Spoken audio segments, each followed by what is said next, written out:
بعد هذا اللقاء. كرة ملعوبة تيسير الجاسم، ملعوبة إلى عماد الحوسني، عماد يحاول المرور، كرة إلى تيسير، عماد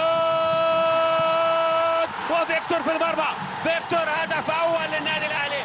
عماد الحوسني لعب الكرة ولكنه لم يسجل، وصلت للمتابع فيكتور سيموس يسجل هدف أول صالح الوحدة. ملعوبة مهند عسيري إلى سلمان المؤشر، يحاول في الانفراد، سلمان هدف التعادل. هدف التعادل في الدقيقة 7 من زمن شوط المباراة الثاني. كرة خاطئة من الدفاع الأهلاوي في التنفيذ من ركلة حرة مباشرة واستغلال ممتاز بالتمرير وتفاهم كبير بين عبد الرحيم جيزاوي. عالية المحاولة الرأسية تعود إلى يحيى عتيب بالتمرير إلى فيكتور سيموس. فيكتور يحاول أرضية وفي المرمى.